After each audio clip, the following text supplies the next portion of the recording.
So welcome back to our PPE in a time of pandemic conversation series. Today, I am delighted to be joined by Regina Rini, the Canada Research Chair in Philosophy of Moral and Social Cognition at York University. And Regina is also the author of the Morals of the Story column for the Times Literary Supplement, which I commend to you all. We'll be discussing some of her work in that venue in this conversation. So welcome, Regina. It's good to see you. Thank you so much for having me here. No, thank you very much for joining us. It's a real privilege. So maybe I'll get started by asking you a question about propaganda.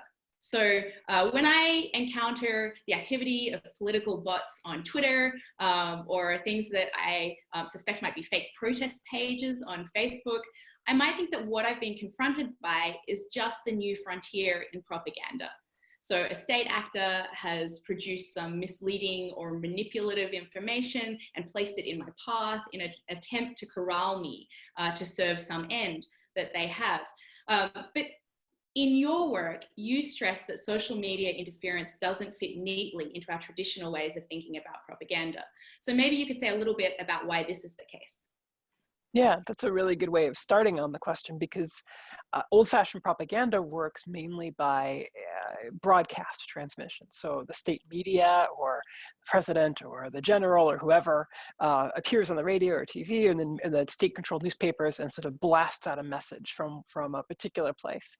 But social media and interference in social media works differently. It's a bit more insidious, because what it does is it makes individual citizens complicit in the distribution of propaganda.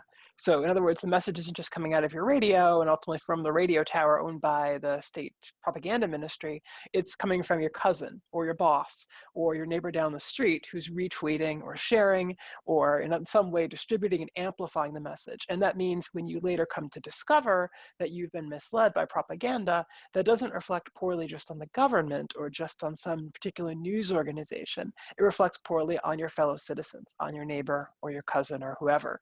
And so that's the special problem about this kind of propaganda. It's not just the state distributing misinformation, it's us, ordinary citizens, becoming part of the propaganda distribution process. And that's the danger. That's corrosive to how we think about other citizens, how we relate to them in democratic decision making. That's very interesting. And I like your point about the hijacking of the agency of our fellow citizens. And maybe we could speak in particular about one species of social media disinformation, which you've written about, which is fake news. So maybe we could talk a little bit about what fake news is, the particular threats that it poses to democracy, and how states can respond to it. Yeah. So I've written a bit about fake news. Fake news, on my reading, is basically something that looks like it's real news. You know, it looks like it was written by a journalist, or it looks like it was produced in a journalistic fashion. But the author knows that at least some of it is false, and the author intends for people to, at least some people who see it, to believe it. So in other words, you're just trying to pass off something that you know to be at least partially false as if it were true.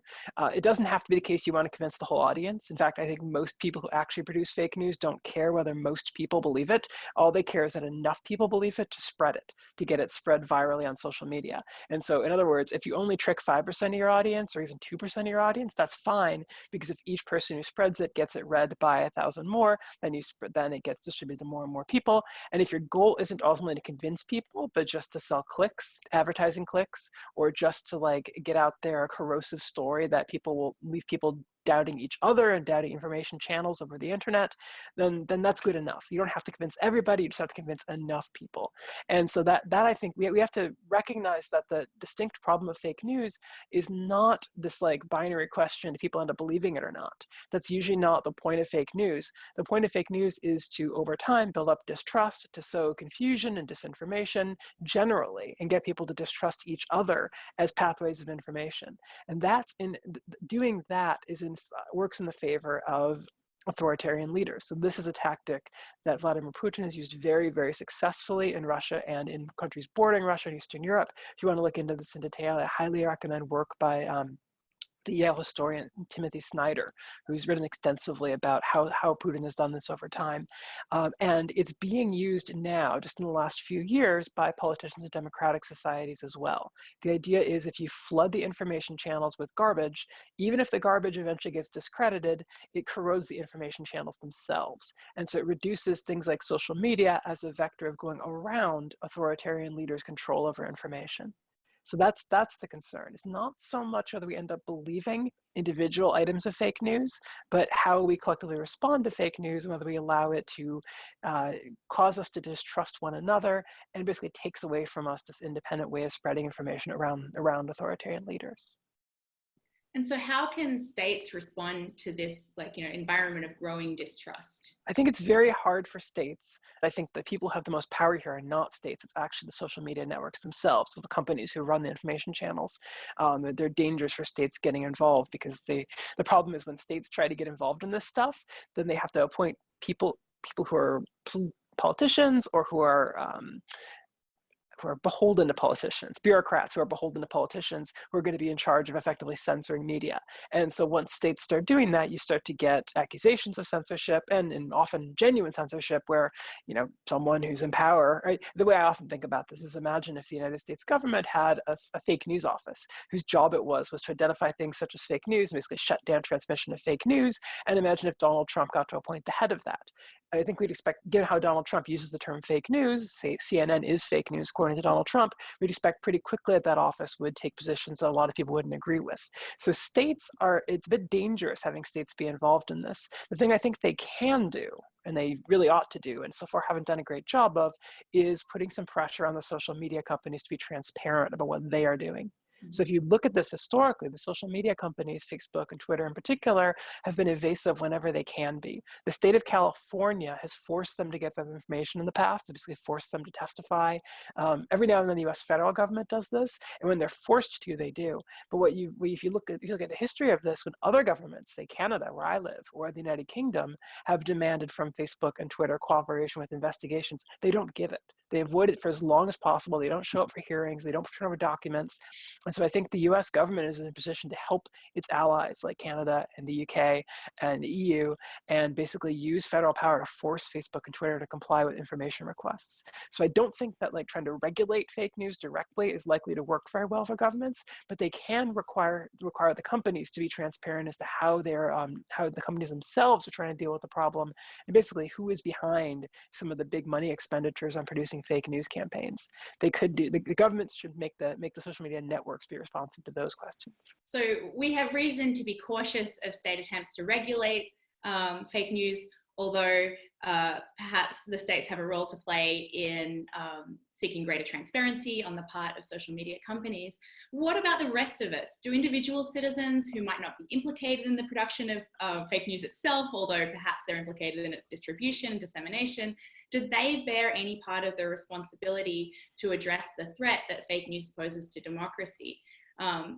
So my colleague Alex Warsnip argues, for example, that individual citizens have an obligation to diversify their news sources.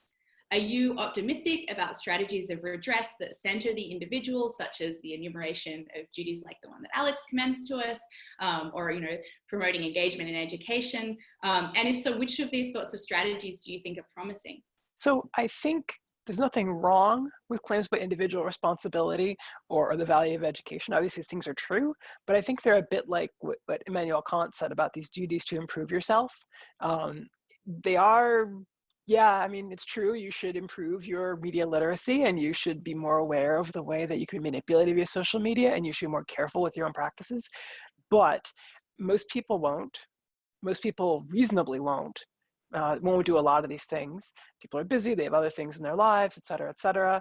And so I don't think we should expect, if we're trying to solve a problem practically, a social problem, I don't think we should expect that talking about individual obligations will do very much to solve that problem. I think it'll make us feel better, but I don't think it will actually get there. And part of the reason for that is because the way people relate to social media, I have to think about this a lot when it comes to trying to think about this as an academic. A lot of us in academia, I think, don't really appreciate that most people don't think of Facebook and Twitter primarily as a news source. They use it that way. They get their news that way, but it's not how they think about social media. Social media is a source of entertainment, and it's a way of keeping in contact with friends and family. It's where you see baby pictures. It's where you see kittens. It's a fun place. I'm not trying to derogate that. That's a reasonable thing to use social media for.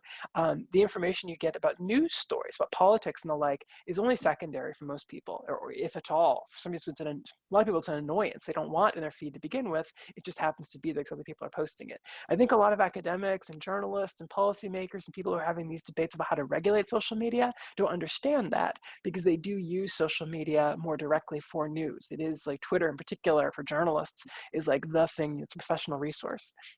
And the reason why I stress that point is because for most people who are treating social media not primarily as a news source, but instead as a source of fun and connection to others, then telling them, well, now you've got to go and educate yourself on media literacy, and you've got to go and learn about all the different ways that media information transmission channels work on the internet, and you've got to personally go and investigate the origin of every story you encounter in your feed, that's just not convincing to people. People aren't going to do it.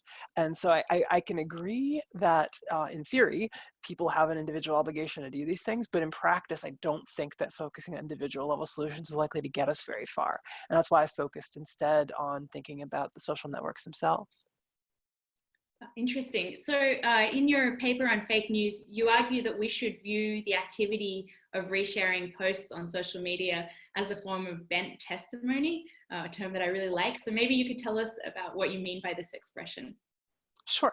So testimony as a philosophical term, epistemologists use testimony to refer to a particular way of gaining knowledge. So when I acquire knowledge on the basis of testimony, I acquire knowledge through somebody else's say-so. And this isn't like formal testimony, like in court. It doesn't mean, like put your hand on the Bible and you swear. It's just about how ordinarily people say to one another, oh, I saw X last week. And so if you say that to me and I come to believe that X happened last week purely on the basis of your say-so, then my knowledge about X is dependent upon your testimony. And this is distinct from other ways of knowing things. I could see it myself, I could infer it from scientific evidence, whatever. But if I come to know it on the basis of your testimony, then that is knowledge by testimony. Pretty simple concept, or basic concept in epistemology. And the complicating thing here, the idea of bent testimony, has to do with the role of norms in regulating testimony. So the background thought here is, before social media, outside of social media, our normal testimonial practices are regulated by a bunch of background normative assumptions, which is that people who give you testimony have an incentive to not lie to you and to be careful about not accidentally speaking falsehoods. So in other words, if I start lying to you all the time and you catch me later, I'm going to get a reputation as a liar. Or if I start going around and irresponsibly saying things that I don't know whether they're true or not, but I just want to hear myself talk, and you start noticing I'm doing that, I'm going to get a reputation as a fool. And so this concern about our reputations and how we're perceived by others over time gives us all a pretty strong incentive to be careful and to provide testimony only when we're willing to be held accountable for it. The idea of bent testimony is that social media changes a lot of that. On social media, there's so many people we're interacting with all the time. We don't remember who said what. It's not like 2 weeks later, if I find out a news article I saw on Facebook 2 weeks ago is false, I'm going to be able to track down exactly who said it, or I'm going to bother doing that. And so what that means is there's much less incentive for people on social media to be careful about what they say. They might not be lying. I'm not saying all your Facebook friends are lying, but they might be irresponsible. They might not be bothering to check whether what they're saying is true or not, because they don't have a lot of incentive to be responsible. And so the idea of bent testimony is that we all kind of understand that we're not being held to the same standards. This idea on Twitter called a retweet is not an endorsement, which is, you can just say, all I did was retweet it. That doesn't mean I said it. I'm not going to be held accountable for the fact that I retweeted it out to my X number of followers. The idea of bent testimony is that we still act, even though we all know we're not accountable in the same way, we nevertheless take on new information from the same testimonial channels that we normally do, even though we all know people aren't being responsible. So it's this weird two-facedness about how we trade information on social media. We all kind of know that people aren't behaving responsibly, and yet we often act as if they were behaving responsibly, as if we had the same confidence coming from norms, the norms of requiring competence and sincerity and testimony as we normally would. Now, I do want to be clear about one thing where people get the wrong idea. I think that's actually begun to change. I wrote this paper about fake news about almost 4 years ago now, or 3.5 years ago. And I was trying to describe during the US 2016 election how fake news spread. I think things are starting to change a bit now. I think people are more suspicious of what they read on social media now. And so we might be in a phase now where testimony is a bit less bent because people just don't trust it as much. But I think we're still at a transition point there. I think many people on social media still do engage in this practice of treating testimony on social media like it were reliable testimony, even though everyone knows they're not going to be held accountable for what they say. And that's the essence of bent testimony. Great, thank you. So let's keep talking about irresponsible testimonial practices. Let's take a case in which a public official or leader is fascinated by some innovative treatment, say irradiation or bleach injections, and a highly influential figure shares their enthusiasm for the new treatment with the public. This is not fake news on the definition that you've provided, but as it happens, the promise of the treatment is fake. So how would you characterize this sort of situation, and what interesting questions of social epistemology does it raise?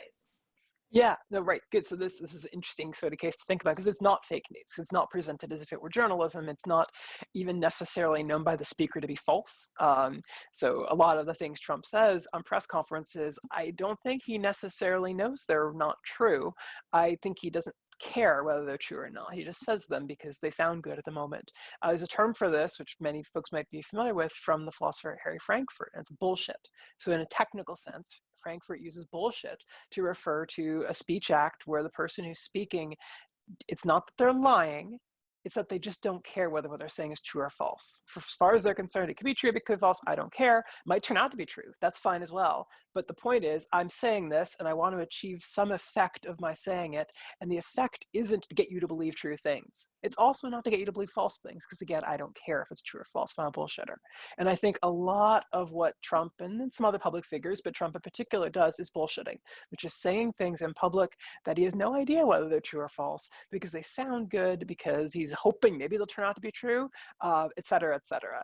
I think Trump is an interesting case here because his career comes out of New York real estate. And so in the New York real estate market in the 1980s, bullshitting was a necessary thing. In fact, if you look at Trump's Art of the Deal, I can't remember the phrase, but there's a phrase in there. He has a very euphemistic phrase describing what goes on when you tell somebody something that you know is probably not true, but you haven't checked, so you can't rule out the possibility that it's true.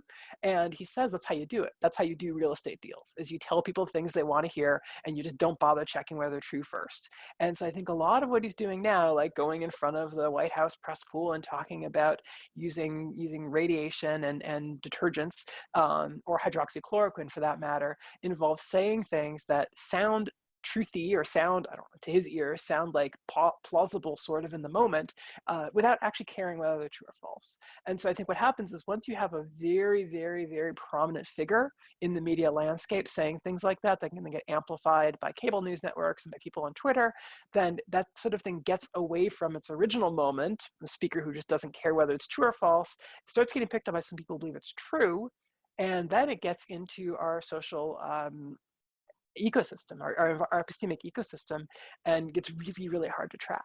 Luckily, I think that the stuff yesterday about detergents and such, I think they got caught off pretty fast, so I'm less worried about that one getting around. But hydroxychloroquine, like to this day, there are still people who are talking about its benefits, even though it's looking pretty clear now. The available scientific evidence suggests that it doesn't work, and in fact, it's dangerous. Sorry, it works for some treatments. It does not work for COVID-19, and it looks like to this day people are still talking it up, even though the evidence is now counting against it. So it's the irresponsibleness of a public figure just sort of bullshitting and emitting these claims without checking them. That's the source of the problem, but then it gets amplified by other actors in the social media ecosystem, and that's the problem we're in right now. Fantastic, thank you. So let's pursue this line about the social media ecosphere and talk a bit about this manuscript that you have in circulation at the moment that deals with the phenomenon of deepfakes, so of fabricated video or audio recordings. In such a recording, a person might appear to say or do something that they have never in fact said or done. So a relatively harmless instance might show me, a diminutive person, dunking a basketball, right? Something I've never done. But a deepfake video could also depict a political leader doing or saying something outrageous, and it could do it compellingly enough to deceive viewers, at least for some time.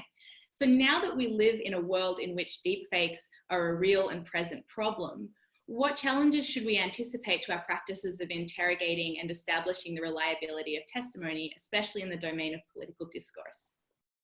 Yeah, I think deepfakes are emerging and have emerged in the last couple of years as the next thread, the next problem we're going to face in this continuing steps through epistemic catastrophe. I hope that's not too, hope that's not an accurate description, but yeah, so the idea of deepfakes basically uses a very simple form of machine learning technology to be able to make it look like anybody's face to put anybody's face on top of anybody else in a video. So basically take your face and plaster it on somebody else's body in a video. And, right now they're not very good, although, sometimes they're pretty convincing if you have the right technology. And given computers getting better and better, eventually this technology is going to become pretty convincing most of the time. Again, my worry here is not so much about people falling for deepfakes. An individual deepfake will eventually be debunked in most cases. The worry here is about once they're not instantly debunked. Once we start knowing that there are deepfakes floating around in the environment, and so any video, even a real video, can now skeptically be challenged as a deepfake. That's the danger. We get to a world where video recordings, like police body cam footage, or CCTV footage, or for that matter, a news camera at a political rally can be skeptically challenged because it could be a deepfake, even if it's in fact real. That's the thing I'm worried about. But epistemically speaking, I think this is related back to testimony in a kind of surprising way. So I claim in the paper you mentioned that video and audio recordings work as what I call an epistemic backstop. That is, they provide a certain sort of independent or quasi-objective check on our testimonial practices. So part of the reason why people have incentive to be careful when they provide testimony is that it's possible that the thing they're testifying about was recorded in some way. And so the recording could come out later and could show that they were falsely speaking or they're speaking irresponsibly, and this could damage their reputation. And so recordings have played this special sort of role in regulating our norms regarding testimony.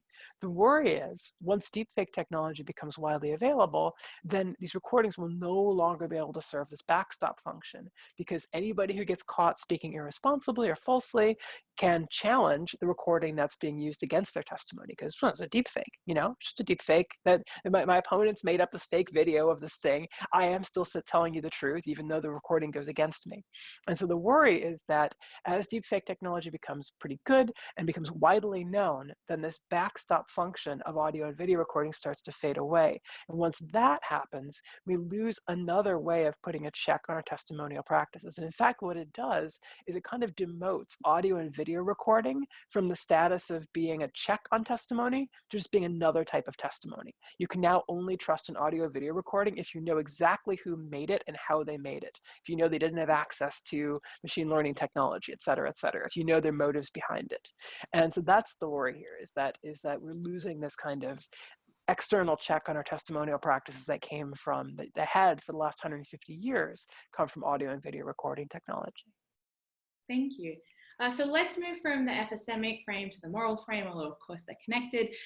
So in a recent piece for the Times Literary Supplement, you write that one of the troubling things about epidemic disease is that it pushes us towards what P.F. Strawson calls the objective attitude to other human beings. So you write, and I'll quote, "We cease thinking about victims as persons, but instead as vectors of disease or ambling contaminated surfaces. Thinking of people as systems to be brought under orderly control helps us to tamp down our fear, even as it erases their humanity." So these are extremely trying times, and many of us are probably falling into the objective attitude more often than we like to concede. So what can we do to correct this tendency?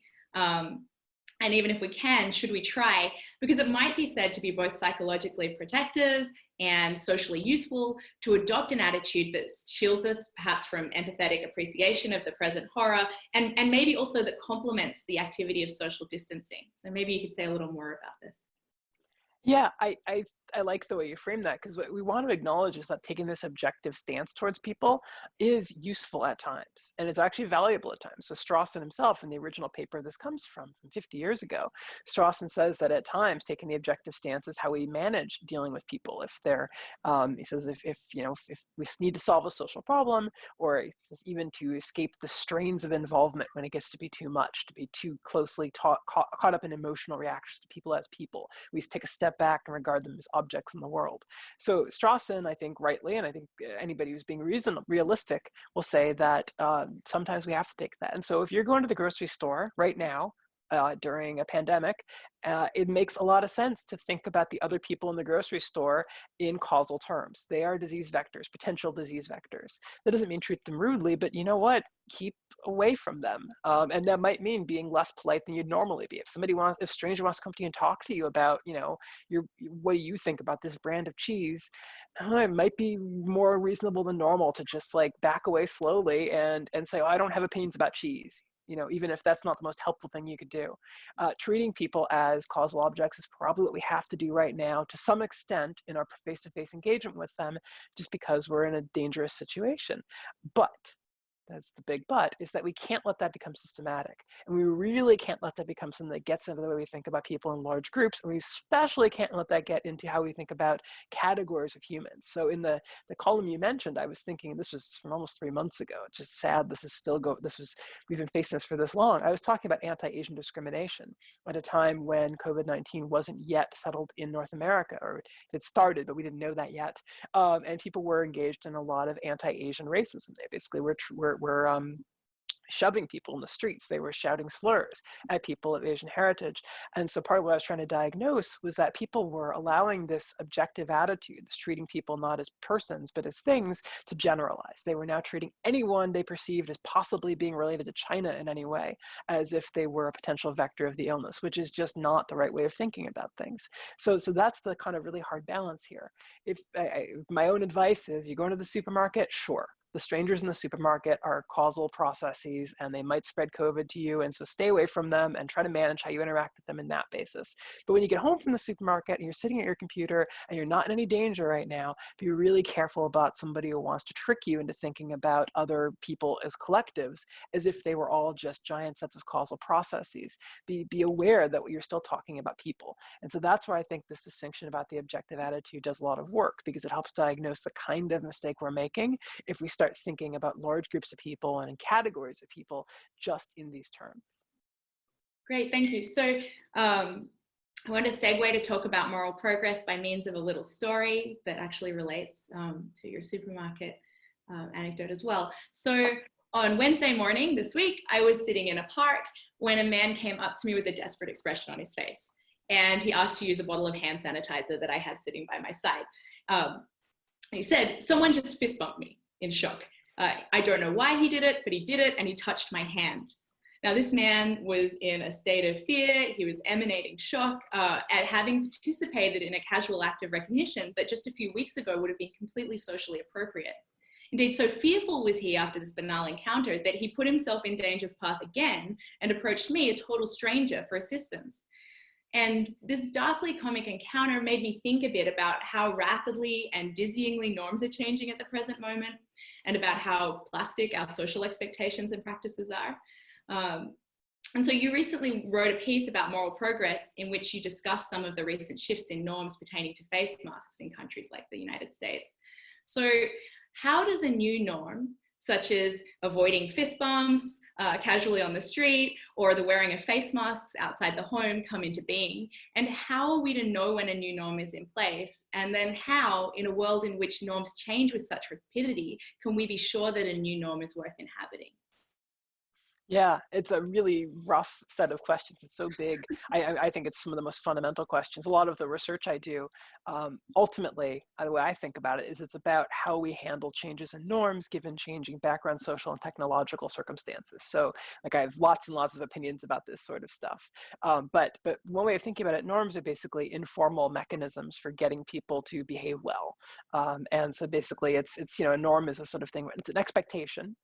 But it's not just a statistical expectation. It's an expectation that has normative weight to it, that is moral or epistemic or maybe aesthetic weight to it. It's basically, if I see somebody acting against this norm, I'm going to be disposed to judge them in some negative way, right? As maybe irresponsible or unfair or whatever. And I might, depending upon the strength of the norm violation, be disposed to sanction them in some way, which might mean, it might be as simple as like, I might glare at them, or I might shake my head when they're watching, or I might, like if they come and talk to me, I might speak in a very icy tone that suggests that I'm not happy with what's just happened. Or more extremely, I might interfere with them in some way. I might speak to them and order them to stop. I might, all the way up to getting, norms are kind of in some ways precursors to how we start thinking about laws. There's a distinction here between norms and laws. Norms are not laws. It's one of these things that people have been talking about a lot in the Trump era. Norms are not the same thing as laws. They don't have the same enforcement mechanism as formal laws do, but they have some things in common. Okay, and so the interesting thing about the situation we're in right now is like you mentioned, we're getting these new norms about, is fist bumping a stranger without asking permission first? Is that like a thing you can do? Before the pandemic, it might have been kind of strange actually to randomly walk up to a stranger and fist bump them, but it wouldn't have been the sort of thing we would see as really problematic. Whereas now that actually, stronger to fist bump right now in a pandemic. Imagine people hugging people in public. Actually, I wasn't thinking about this, but remember there used to be those folks, you'd see them in public plazas with free hugs signs, and they would just, hopefully try to get consent first, but not everybody did. Some would just hug random passersby. And we can have a discussion before about whether it's okay to hug somebody without their consent. But these days, like, I think most of us would just recoil at that. That's not just a question of invading somebody's space. That's a question of possibly transmitting a deadly illness to them and their family. And so the badness of just randomly grabbing strangers and hugging them, or maybe even hugging them with their consent at this point, is pretty clear to us. So what's going on here is that because of changes in background medical conditions in this case, the norms around what we react to as acceptable or unacceptable are elastic. They are changing. And so the face mask one was really amazing because you saw this thing that 3 or 4 months ago in North America, we didn't have any norm about at all.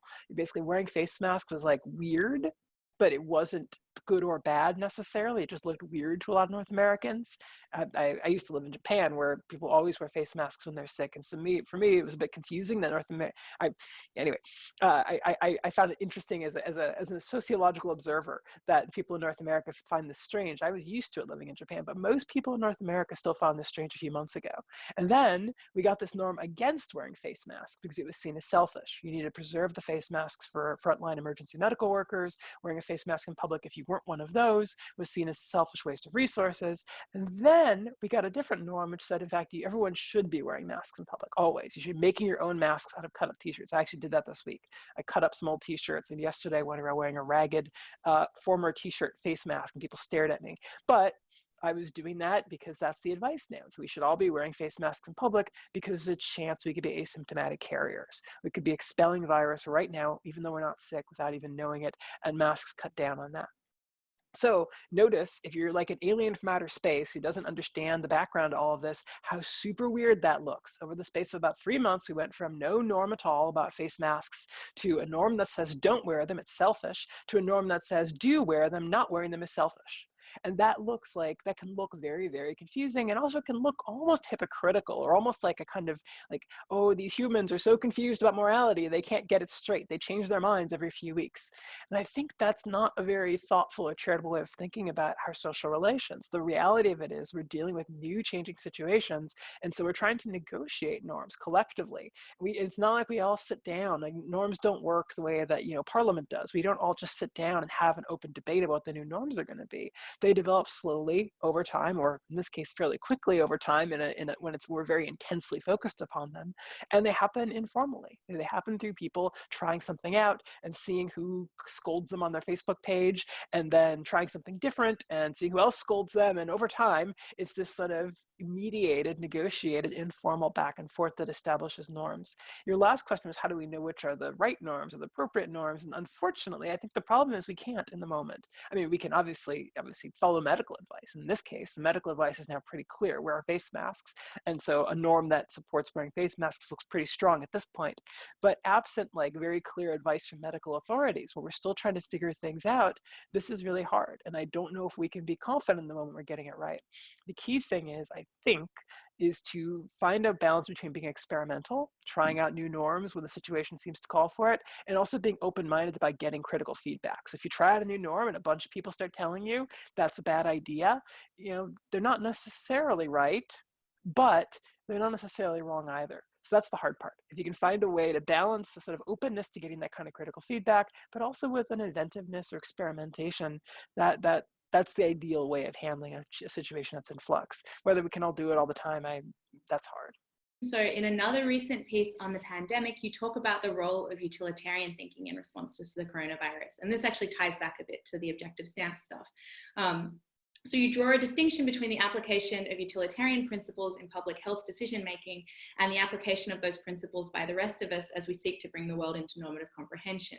And you suggest that we should be troubled by the denizens of the internet, who you fetchingly call the Twitter rationalists, who are over quick to frame, the present sprawling human tragedy in utilitarian terms as they're weighing considerations of human life against the health of the economy. So maybe you could tell us a bit more about your position here. When in addressing questions like lifting the lockdown, should we be avoiding thinking like utilitarians, and why? Yeah, this is really tough. I think this is really, really hard. I'm not sure what the right answer is here. So I'm not generally a huge fan of utilitarianism, but that's partly because I'm not a big fan of any ism.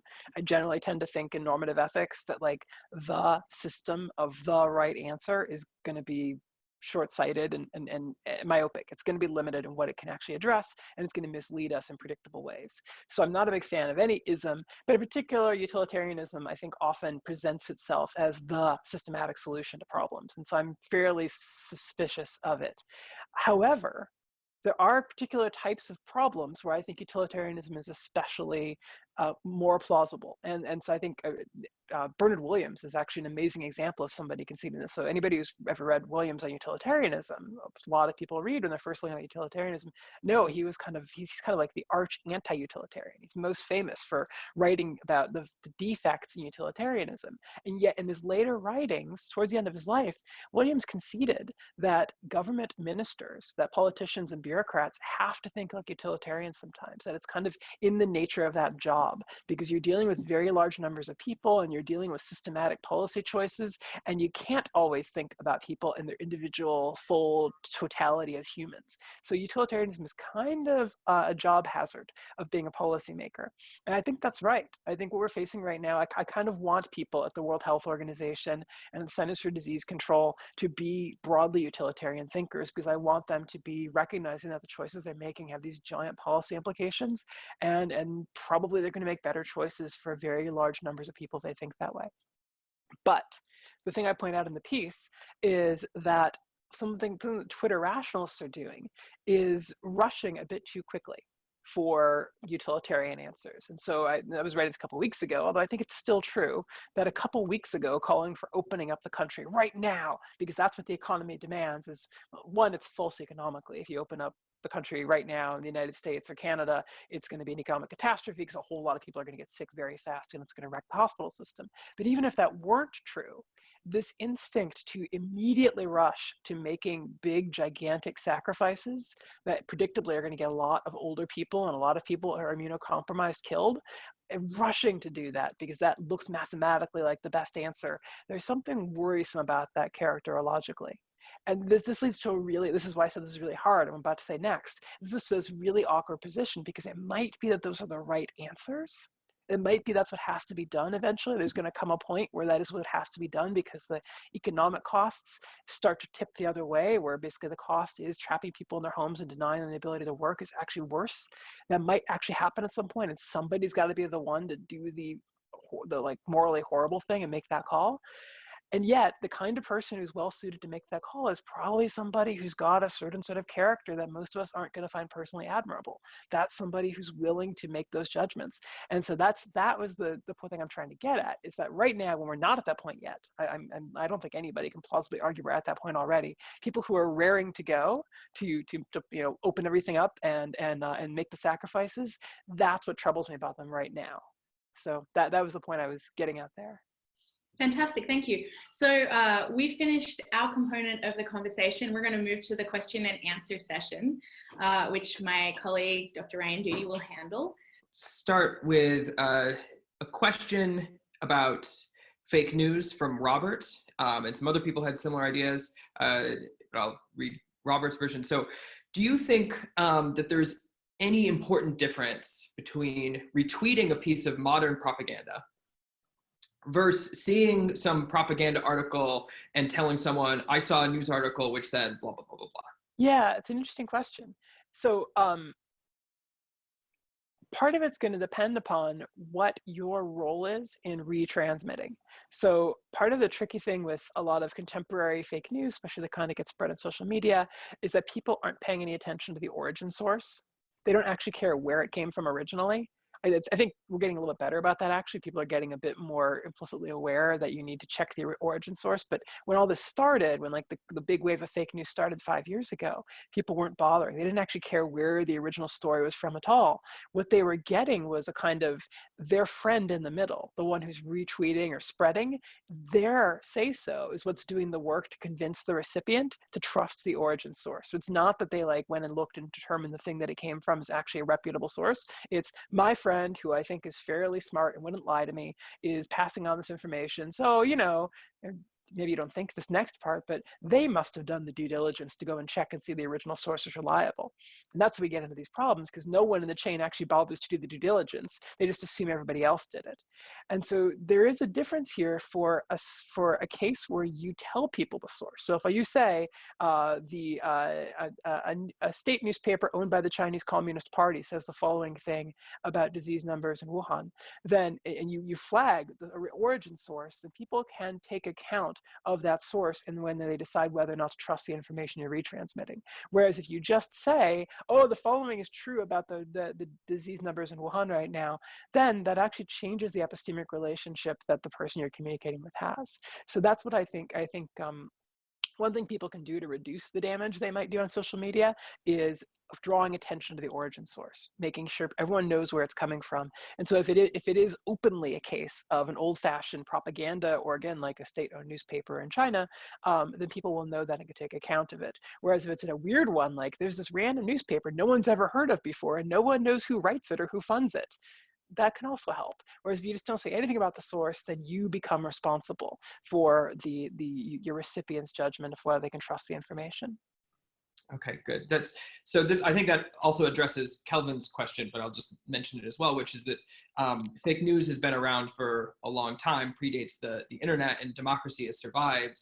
Why do you think that this time is different, or what's so special about now? But it sounds like that addresses that question. So let me ask another question about fake news from Liam, which is about the solutions to fake news. So when earlier, you said that there's we shouldn't look to the government. Maybe individuals can do things, but that doesn't seem like that will be the best way to solve this. Instead, social media companies bear a lot of the responsibility. And Liam is asking, what interests, if any, do social media companies have in regulating the information streams on their platforms? Why think that they would be interested in doing this at all? Yeah, that is I don't know how many billion-dollar question. And literally it's a quantifiable money-based question, because I think there are things that social media companies could do right now, and they don't do them because they don't have a financial incentive. So I'll just give a quick example. And if you want the details on this, you can find them in my fake newspaper. I actually also published an op-ed in the New York Times about this a couple of years ago. I proposed something which I think would help a lot, which is that the social media networks, in particular Facebook, assign a reputation score to their users. So basically the idea is whenever you share a piece of disputed news on Facebook, right now what it does is it gives you a little pop-up window and it says, this story has been flagged as disputed by independent fact checkers. Are you sure you want to share it? And you have to click yes. You can still share it. They won't stop you, but you have to affirm that you're okay sharing a disputed story. And so what Facebook can do is keep track of how often people choose to share disputed stories. They can use that to calculate for each person a likelihood of this person sharing disputed stories. And then they could display next to your name a little dot.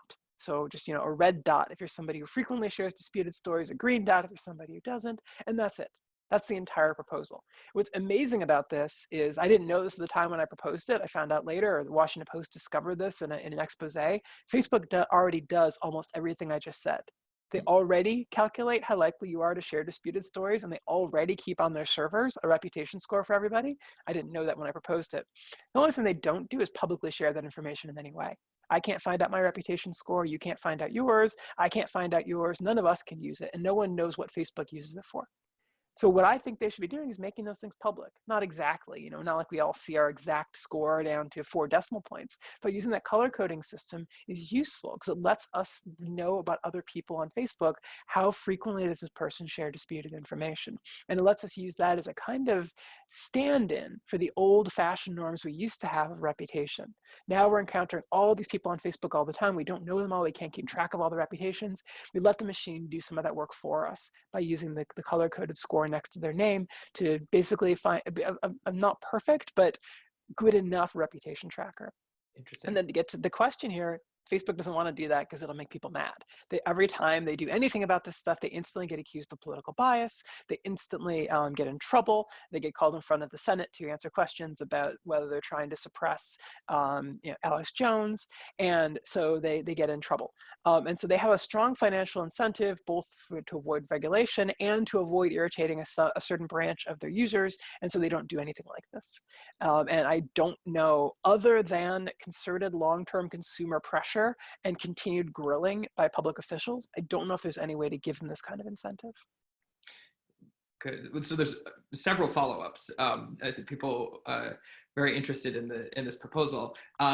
So, for example, Ashton worries that, or is curious, how would this proposal, the reputation score, work with pages or people who are sharing articles with the purposes of debunking or countering them? Yeah.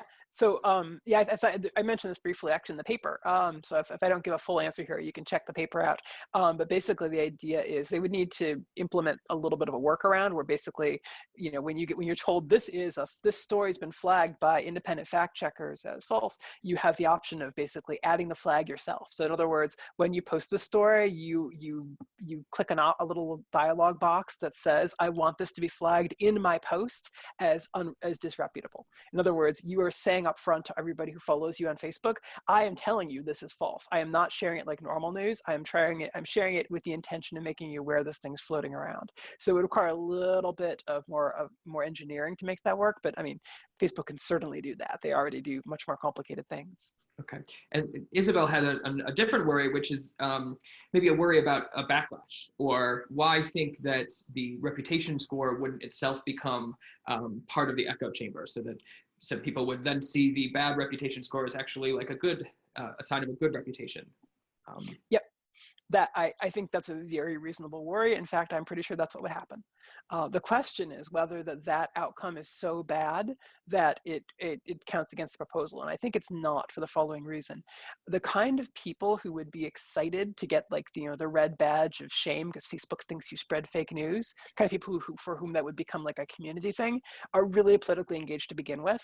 And they were already going to form their own politically engaged subcommunities. They were already going to make judgments of this sort and break off into echo chambers on this basis. And they were going to use some other thing. Like on Twitter, I mean, pretty reliable ways is to have MAGA in their username, or to have their user icon be a picture of Pepe the Frog, or more mild versions than that. But basically social cultural signifiers that tell you, I don't believe the things that the mainstream media is telling me. And so I think that was going to happen anyway. The reason why it's worth giving them another way, giving that group another vector for doing it is because, like I said at the beginning, most users of social media aren't there primarily to engage in political debate. Most people are there to see the baby pictures and the kittens and to learn what their family is up to in another part of the world. And for those folks, it would be helpful to know when they're encountering somebody in their social network who is part of the red badge of shame brigade, because then they can know to discount news they've seen shared by that sort of person. And so the proposal will not solve the problem of echo chambers of groups that are highly politically motivated and are partisan, break off into their own reality. I don't think that problem can be solved, but what it can do is prevent people outside of the fever swamps from incidentally picking up information that was generated within the fever swamps. Very cool.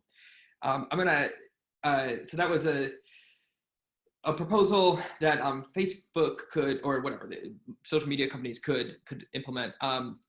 Isabel has another question about what we as individuals could do. So there was the thing about educating ourselves, but is there something we could be doing as citizens, not just sort of reading multiple sources or brushing up on our media literacy to solve or counter the fake news distrust epidemic? Like, is there some pressure we could be putting on social media companies or something like that? It's really hard as an individual. There's almost nothing you can do as an individual unless you're working in concert with others. And so to some extent, sometimes Facebook feels this. So at the beginning of, I think it was 2018, I think it was beginning of 2018, maybe 2017, Mark Zuckerberg announced that Facebook would be retooling the algorithm to reduce the amount of political stuff you saw. Like the way he presented this, very marketing oriented, but it was marketed as, from now on, the Facebook feed is going to be about having experiences with your family, people you know, about interacting with individuals, not with news organizations or not with large information distributors. And it's not quite clear what happened to that. I think it had some effect for a while, and it's not clear if they kept it up. It's a bit vague at this point.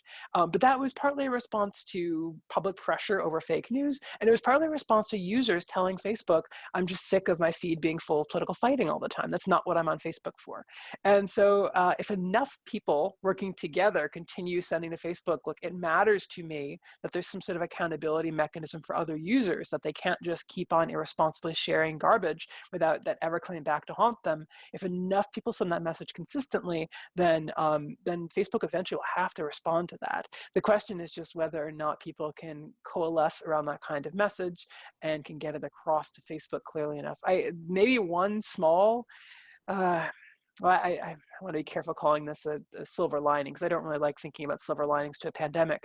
But if we want to find like things to work towards in this time that make some use of the hellishness everyone's going through, one of them might be this. Social media is being used right now for a lot of disinformation. As soon as a vaccine becomes available, it will just become everywhere. Facebook will be swamped with disinformation around vaccines. And so there's going to be another wave of pressure akin to the fake news fights in 2016 and 2017. And that might be another opportunity for people to again drive home to Facebook. This stuff matters, and the social network is accountable for its failure to hold users accountable. So there's not much you can do as one lone person, but if you can find groups of people who agree with you about how to hold Facebook accountable and make sure they hear you say it over and over again, that's the best chance we have, I think. Great, thank you. So here, there's several questions about these worries about distrust, which kind of came up in the first part, and then the idea of developing new norms. So both Sharon and Isabella had questions along this the same vein. The thought being like, how can people follow or trust in some of the new norms, or how can we develop these new norms when there's just so much distrust in the truth of information to begin with? Or how do we draw the line between an acceptable norm test and harmful information? Yeah, I wish I had a general solution. I don't. I think part of it inevitably comes down to trust. And what that means is not trust in the norms, but trust in the people who are passing the norms to you. So like a good question, if you see somebody if you perceive that somebody's trying to enforce a new social norm, they're basically shaming people for doing something like, wearing masks, or, I don't know, what's like a new thing right now. And I'm trying to think of another example of something that's less resolved now than masks are. But basically other questions about how to best engage with pandemic mitigation. If you somebody seeming to enforce a new norm, then the best question to ask yourself is not, is the norm a good norm, but is this person somebody who has a good track record as being reliable about this kind of thing? Do you know them in the past to have been a wise judge of these things? Do you even know who they are? On social media, a lot of our friends are people who are like 3 steps removed. And I think you should be skeptical of any norm imposition by somebody who you don't even remember why you're friends with them. But if it's somebody you know well, that seems like a point in favor of it. If it's somebody you know who 6 months ago was trying to socially enforce some norm that turned out to work out really badly, then obviously that counts against it. So I think that the level of analysis is less, at least at first pass. I mean, this is going to get revised over time, but at first pass, the way to look is not at the norm itself. It's not to try to like put together a theoretical model in your head of what the world would look like if we all obeyed this norm. It's to ask, is the person who's transmitting this norm to you somebody whose judgment you trust? And if yes, then that's a point in its favor. But the really hard questions, like I think the mask was for a couple of weeks, are where I certainly experienced this in my own Facebook feed. People who I trust were on both sides of like what norms to put around masks for quite a while. In fact, they were arguing with each other about it. And so at that point, this kind of heuristic doesn't really solve it. I wish I had an all-purpose solution there, but I think that's just where we're kind of stuck for a while.